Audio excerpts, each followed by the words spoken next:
The hall was already buzzing with noise when the little boy walked in, holding his mother's hand tightly. It was a large family gathering, one of those events where everyone talked loudly, laughed even louder, and barely noticed anything happening outside their own circles. The decorations shimmered under the warm yellow lights, and the smell of food filled the air. Children ran across the floor, almost crashing into guests carrying plates. People were excited, relaxed, and ready to enjoy the evening. But the boy wasn't focused on any of that. His eyes found the grand piano the moment he stepped through the door. It stood at the far end of the hall, polished so well that the light bounced off its dark surface like a mirror. To everyone else, it was just a nice piece of decoration, something to make the place look elegant. But to him, it was the most special thing in the room. He had only seen a real grand piano in videos before. At home, he practiced on an old keyboard that had several broken keys and made strange sounds whenever he pressed too hard. Still, he treasured it. It was the only thing that let him practice the music he loved so much. Seeing a real piano this close felt like a dream he didn't want to wake up from. His mother noticed him staring, and she smiled softly. "You can look at it later," she whispered. "Let's greet everyone first." He nodded, though his eyes kept drifting back to the piano. As they moved through the crowd, people welcomed them warmly. Adults reached out to pinch his cheeks or pat his head, saying things like, "Look how big you've gotten," or "You're so quiet today." The boy simply smiled politely, gripping his mother's fingers a little tighter. After a while, he slipped away from her to stand near the wall. From there, he could watch the piano more closely without anyone blocking his view. A few older kids stood around it, pretending to press the keys, but not actually daring to sit down. They seemed more interested in taking pictures of themselves next to it than in playing it. He felt a small spark of courage flicker inside him. He wanted to play it, not for attention, not to show off, just to hear how a real piano felt under his fingers. He had imagined this moment so many times, quiet evenings where he sat on his bed, listening to music through cheap headphones, wondering if one day he could touch an instrument like this. Finally, he took a slow breath and walked closer. The hall felt bigger as he approached, as if each step made the distance stretch longer. The children noticed him coming and raised their eyebrows in confusion. One of them, a tall boy who looked about 12, gave a small laugh. "What are you doing here?" the older boy asked. The little boy shrugged. "Just looking," another child giggled. "He wants to play, doesn't he?" Look at him staring. The older kids weren't trying to be cruel, but their voices had that teasing tone that made the little boy's ears turn warm. He looked down at his shoes. His courage started shrinking again, like a balloon slowly losing air. Still, he glanced at the piano stool. It wasn't high. He could reach it. He could try. Maybe if he just played quietly. He swallowed and lifted his eyes. "Can I try it?" he asked softly. The question seemed to take them by surprise. The older boy laughed more loudly this time, nudging his friend. "Did you hear that? He thinks he can play," another said. "Don't break it. It's expensive." A few adults overheard the laughter and turned to see what was going on. When they realized the little boy wanted to play the piano, they smiled dismissively. One woman whispered to another, "He's still so young. He'll just make noise." Their reactions made him pick at his fingers nervously. He wasn't trying to cause trouble. He just wanted to touch the keys once. Maybe play a simple melody he practiced every day at home. He gathered all the small bits of courage left inside him and repeated, a little louder this time, "Can I try?" One of the adults nearby, an uncle he barely knew, leaned closer, half amused. "Do you even know how to play that thing?" The boy nodded shyly. The uncle chuckled. "Just a little tapping, right? A few notes. Well, go on then. Just don't press too hard." The way he said it wasn't encouraging. It was the kind of tone adults use when they don't really believe you, but let you try anyway, because they think it'll be harmless and maybe even funny. The boy looked at the piano again. His heart beat so fast he could feel it in his throat. He knew he could play. Not like a professional, of course, but he had practiced every day, even when his keyboard sounded terrible or the electricity flickered off. Music had become something he relied on, something that made him feel peaceful in a world that often felt overwhelming. Taking one more deep breath, he reached for the bench. A few kids stepped aside, still grinning. He could hear someone whisper, "This is going to be funny." He tried to ignore them. The bench was a bit higher than he expected, and he had to climb up carefully, using both hands to steady himself. His legs dangled off the edge, not reaching the floor. He wasn't embarrassed, just focused. When he finally sat properly, he placed his hands gently on the keys. The smoothness of the piano surprised him. Real piano keys felt different, heavier, cleaner, more alive. His fingertips tingled as if they recognized something familiar yet new. The noise in the room continued around him, clinking dishes, loud conversations, bursts of laughter, but he shut it out. He lowered his eyes to the keys, letting the world fade. But just as he was about to press the first note, a group of relatives sitting nearby noticed and began whispering again. "Look at him. He's so tiny. What is he planning to do? He probably just wants attention." The boy's shoulders tightened. He wasn't doing this for attention. He wished he could explain that. But explaining things had never been easy for him. Music was the only way he knew how to express anything clearly. He glanced across the room and saw his mother watching from a distance. She gave him a small nod, so gentle and encouraging that he felt his courage grow again. He remembered the nights when she came into his room to find him practicing quietly in the dark, trying not to disturb anyone. She never scolded him. She only asked if he was tired, then kissed his head and told him to keep doing what he loved. That memory warmed him. It gave him strength. He returned his gaze to the keys. He didn't need applause. He didn't need approval. He just needed to play. So he lifted his hands, letting them hover above the piano for a moment. The lights above him felt warm on his hair. The polished surface of the piano reflected a faint image of his face, nervous, small, but determined. The room around him kept moving and talking, unaware of the moment that was about to unfold. But he knew. He pressed the first key. A soft, clear note floated through the air. It wasn't loud or dramatic. It was gentle, like a whisper that somehow managed to be heard even in a crowded room. He pressed another, and then another. The boy didn't realize it yet, but something had already begun to change. A few people stopped mid-sentence, turning their heads slightly. The children who had teased him earlier shifted uncomfortably, unsure of what they were hearing. The sound wasn't random tapping. It wasn't noise. It was music, steady, calm, and surprisingly beautiful. For the boy, it was just the beginning. He let the melody guide him forward, unaware that the entire hall would soon fall silent, and that he was about to rewrite everything anyone thought they knew about him. The first few notes hung softly in the air, almost fragile, as if they weren't sure they belonged in such a noisy room. The little boy played them carefully, testing the feel of the keys, getting used to the weight of the piano. It was different from his old keyboard at home, warmer, fuller, deeper. Each sound seemed to wrap around him like a gentle breeze. But the people around him didn't see the beauty of the moment at first. They only saw a small boy sitting at a huge piano, his legs dangling, his back straight, his hands moving delicately over the keys. Some guests chuckled under their breath, thinking he was just tapping out a random tune. A few older kids leaned against a nearby table, arms crossed, whispering to each other with smirks on their faces. They were waiting for the moment he would make a mistake, or hit a wrong key, or stop because he didn't know what he was doing. They weren't ready to believe in him. He could feel their eyes on him. He could sense their doubt. But he kept playing, even though his heart was beating so loudly inside his chest that he wondered if people could hear it over the music. He wasn't playing to impress anyone. He was playing because it was the only thing that made him feel safe.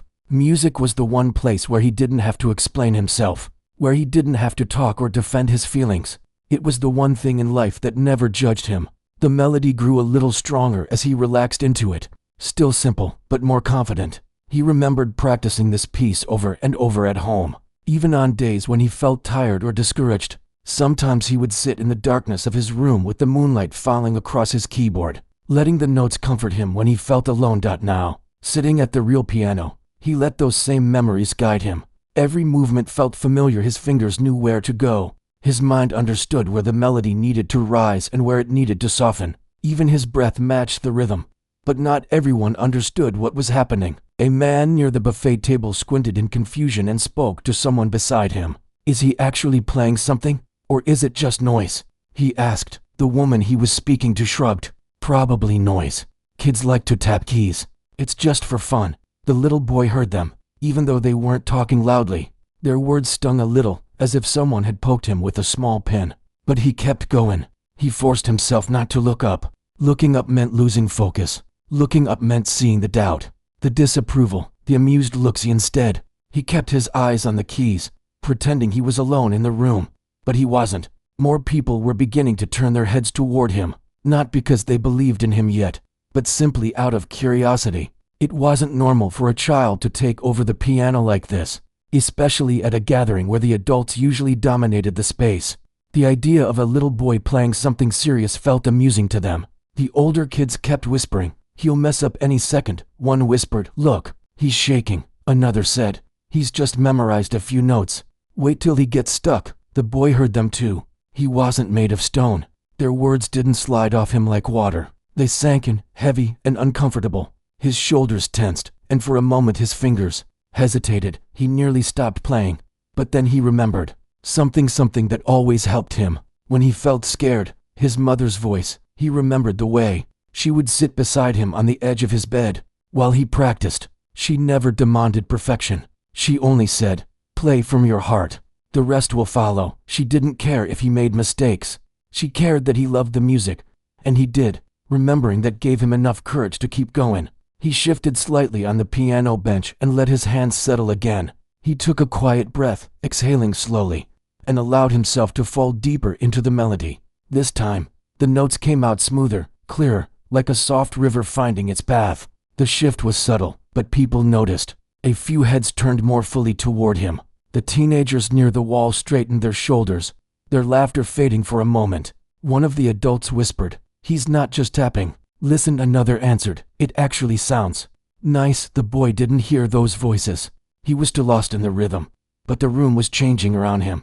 The noise slowly softened. Conversations began to trail off. People paused between sentences, glancing toward the piano with curious eyes. At first, it was just a few, then more, and then even more.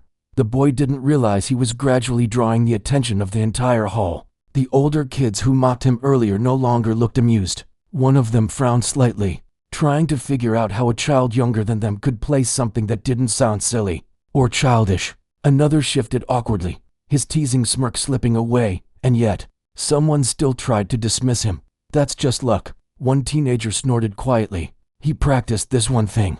That's all." Anyone can memorize notes, but his voice lacked confidence now. He seemed to be trying to convince himself more than the people around him. A younger child, no more than 6, stood nearby with his mouth slightly open. "How does he do that?" the little one whispered, tugging at his sister's shirt. His sister shrugged, but her eyes stayed fixed on the boy at the piano. "I don't know," she said softly. The boy still wasn't aware of all the eyes on him. He was lost in the memory of sitting on the floor at home, using pillows to prop his old keyboard up because one of its legs had broken. He remembered having to press lightly on the broken keys because if he hit them too hard, they made a strange buzzing noise. Now, on this piano, every key responded perfectly. Every sound came out clean and rich. It felt like painting with colors he had never been allowed to use before. But just as he reached the middle of the piece, a voice interrupted from behind. "All right, that's enough," an older relative said, waving a dismissive hand. "Let the adults enjoy the evening. Don't treat the piano like a toy." The boy froze. His hands hovered above the keys. He felt the warmth drain from his face, replaced by embarrassment. He wasn't trying to treat anything like a toy. He knew how valuable a piano was. He respected it more than anyone else in the room. Hearing someone say that hurt him deeply. Before he could move, another person spoke up. "He's doing fine," a woman said gently. "Let him play a little longer." Her voice wasn't loud, but it was steady. It cut through the uncertainty like a small ray of light. The room paused. The boy waited, unsure what to do. His chest rose and fell quickly, and his fingers trembled a little. He wanted to keep going, but he wasn't sure if he should. Then he saw his mother standing a few steps away. She hadn't spoken. She didn't need to. The look in her eyes said everything: warmth, encouragement, love, quiet pride. It was all he needed. He gently placed his fingers on the keys again, letting a new wave of notes roll out. The melody picked up where he had left off, a bit more emotional this time, as if the music itself felt what he was feeling.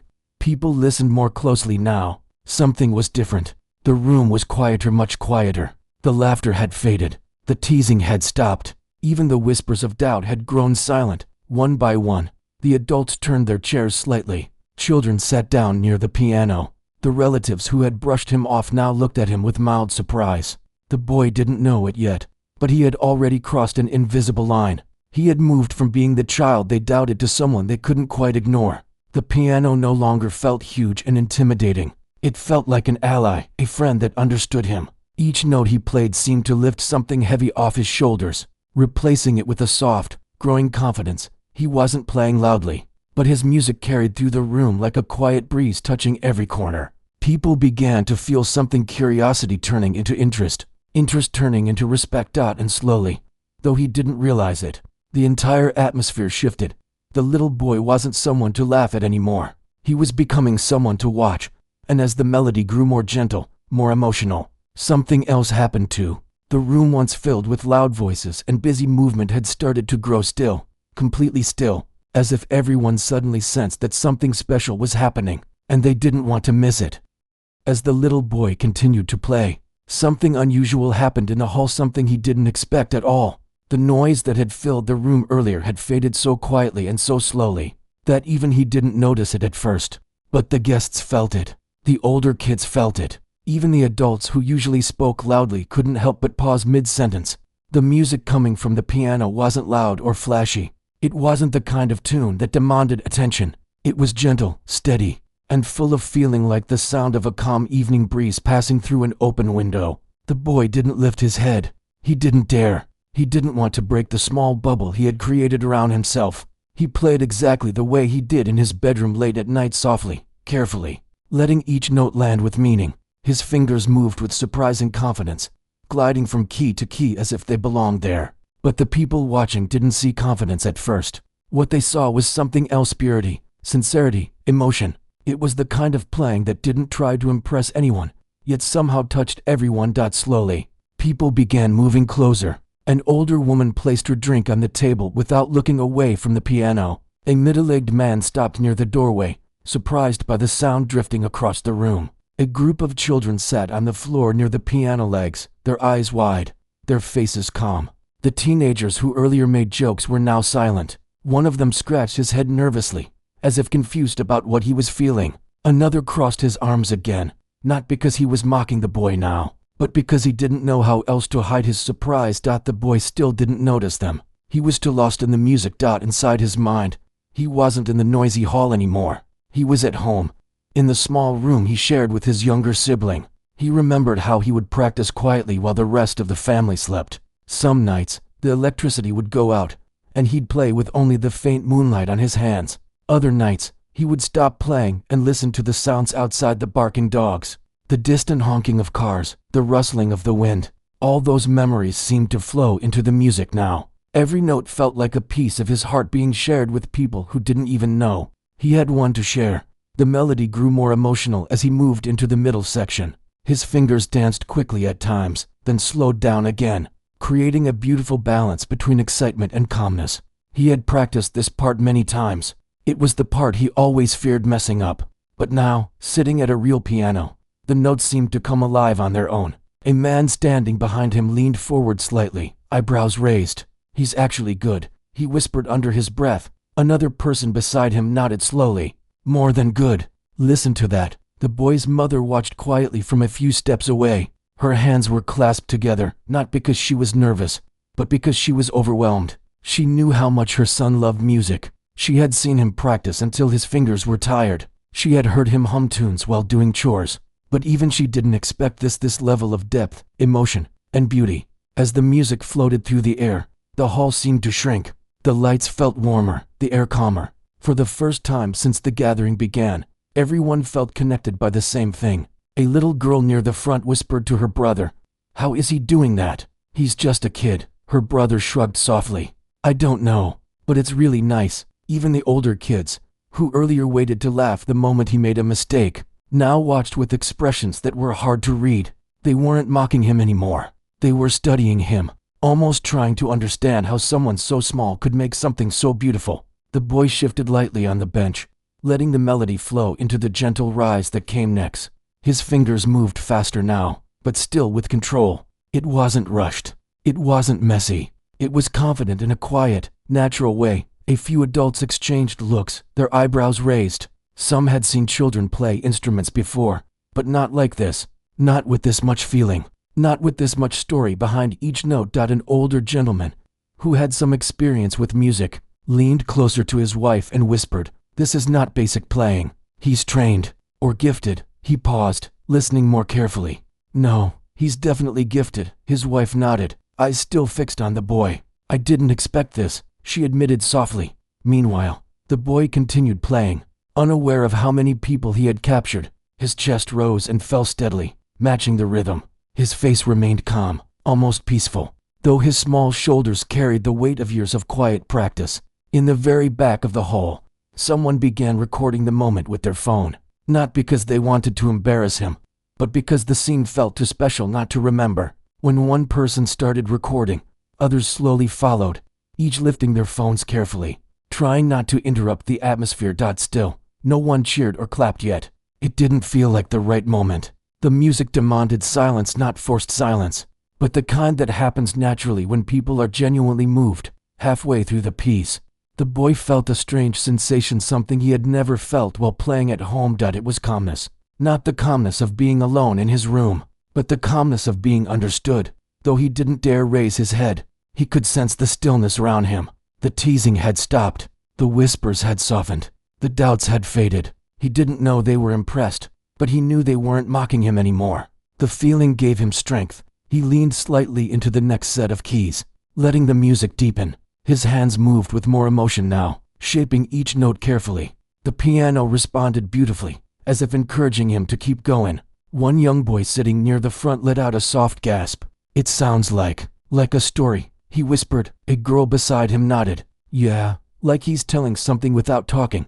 That was exactly what the little boy was doing. He didn't know how to speak up in front of people. He didn't know how to explain what he felt. But through music, he could say everything he never had the courage to say with words. Slowly, the melody built up toward the high point. His fingers moved quickly, running across the keys with surprising skill. The sound grew richer, fuller, filling every corner of the room. One of the relatives who earlier dismissed him felt a sting of embarrassment. He had assumed the boy would tap random keys and then jump off the bench awkwardly. But seeing the boy now focused, calm, talented made him swallow hard. He's really something," the man admitted quietly. Beside him, another person nodded wordlessly. The boy reached the highest, most emotional part of the piece. His fingers moved with perfect timing, fast enough to show skill, slow enough to show feeling. He wasn't thinking anymore. He was simply letting the music guide him. Then came the moment that changed everything. A soft, delicate passage. The notes were so gentle, so fragile, that the entire hall seemed to lean closer to listen. You could almost hear the breath of the people around him. The boy's small hands moved lightly, almost floating above the keys, creating a sound so tender that a few people actually felt their eyes sting a little. Children watched with awe. Teenagers shifted uncomfortably, as if realizing they had misjudged him. Adults felt something warm stir in their hearts, and his mother, standing quietly with her hands together, felt tears gather in her eyes. Though she blinked them back before anyone noticed, the boy ended the gentle passage with a slow, lingering note that hung in the air like a whisper.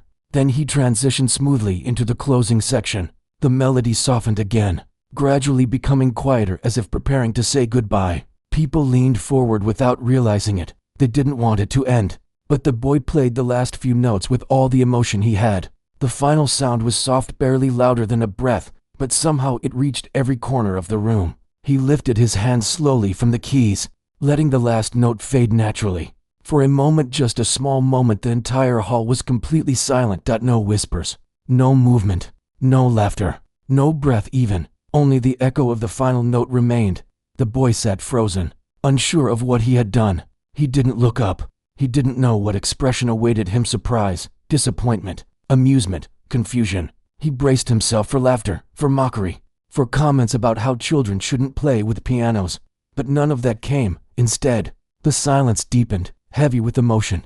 The boy didn't know it yet, but this was the moment that would change everything, the moment the room finally understood who he really was. Part for draft of around 1,500 words in simple, natural English. The moment the girl finished playing the final note, the room stayed silent, not the cold kind of silence she'd felt before, but something warm, full, almost glowing. It was the kind of silence that meant people were too moved to speak. For a second, she didn't even breathe. Her hands hovered above the keys, still trembling slightly from the intensity of the performance. She wasn't sure if she should look up or keep her eyes down, but eventually, she forced herself to lift her head. What she saw didn't feel real. All the students who had laughed earlier now sat frozen, their eyes wide, their mouths fallen open just enough to show how stunned they were. A few had their palms lightly pressed to their chests. One girl blinked rapidly as though trying to stop herself from crying. Even the class troublemaker who always joked about everything looked like his jaw might fall off. But the person she looked at last was the teacher. He stood completely still, one hand resting on the desk, the other hanging at his side. His usual strict expression wasn't there. His eyebrows were slightly raised, and his eyes were locked on the girl with an intensity she'd never seen before. He didn't look angry. He didn't look mocking. He looked shocked, so deeply surprised that he seemed unsure what to say. The girl swallowed, her throat tight. She didn't know whether she was in trouble or whether something else was happening. The teacher opened his mouth like he wanted to speak, then closed it again. He took a slow breath, as if trying to steady himself. Still, no one said anything. The girl felt a sudden wave of fear. Maybe she had done something wrong. Maybe she wasn't even supposed to play like that. Maybe they would think she did it to show off. She pulled her hands back from the piano slowly, placing them on her lap. The silence continued, stretching farther and farther, almost unbearable. Then finally someone clapped. It was soft at first. A single clap, then another, then two more. And then, like a wave rising, the whole room burst into applause. Not polite applause, not forced applause. Real applause, real excitement, real respect. The girl's heart leaped. Students turned to each other, whispering things like, "Did you hear that? And how did she do that? And I didn't know she could play like that." Some clapped with both hands high in the air. Some pounded their desks. A few even stood up out of pure excitement.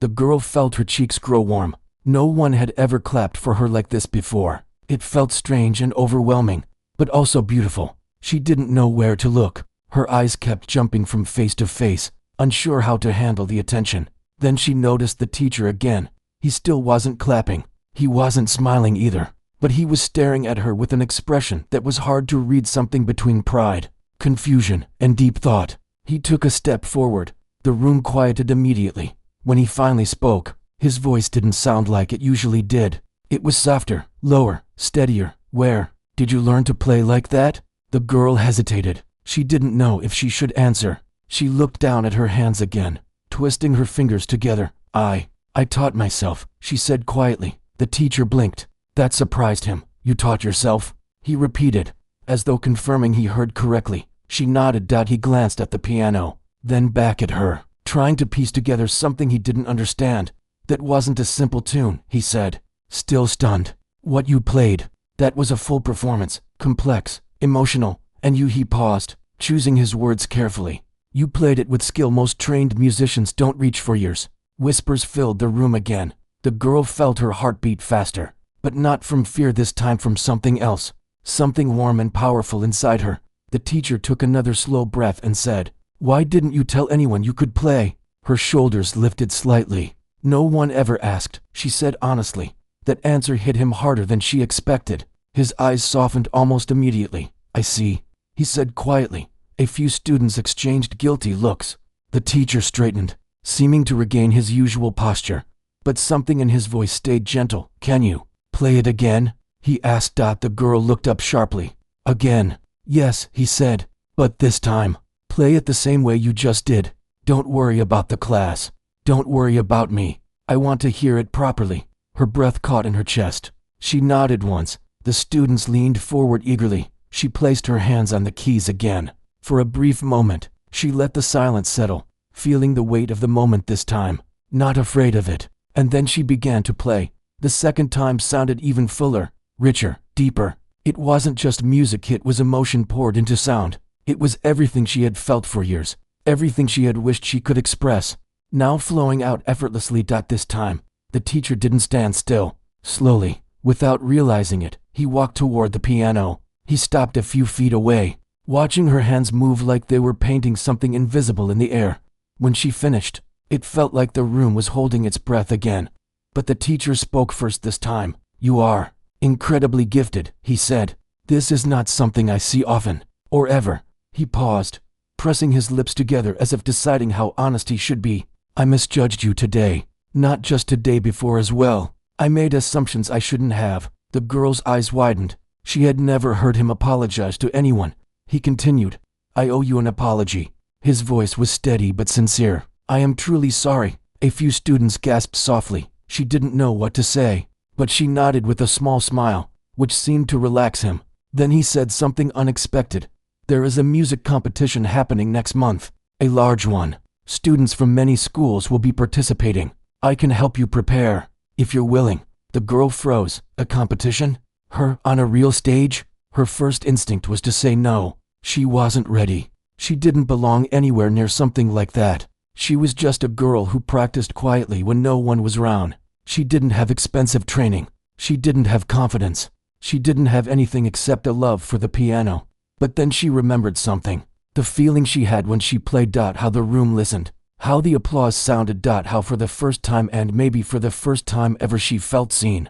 Maybe she could try. The teacher must have sensed her thoughts, because he added gently, "You don't have to decide right now, but think about it. What you have is rare, and it deserves to be shared." She lowered her eyes, trying to steady her breathing. "I'll think about it," she said softly. The teacher nodded, completely satisfied with that answer. When class finally ended, students rushed toward her, not to tease her, not to laugh at her, but to ask her questions. "How long have you been playing? Can you teach me something?" "That was amazing." She felt shy from the sudden attention, but she answered them kindly. She had never felt this kind of warmth from her classmates before. As she packed her things and gently closed the piano lid, she noticed something surprising. Her hands weren't shaking anymore. For the first time in her life, she felt like she was stepping out of the shadows, and she had no idea that this moment, this single performance in a classroom, was only the beginning of something much bigger waiting for her ahead. When the last note faded into the air, the room stayed completely still. For a moment, it felt like the whole place had forgotten how to breathe. The little boy sat there with his hands resting softly on the piano keys, unsure if he had done something wrong or if people simply didn't know how to react. He slowly lifted his head, and his eyes met a room full of faces that looked nothing like they had just minutes ago. The teasing smiles, the raised eyebrows, the doubtful looks, they were all gone.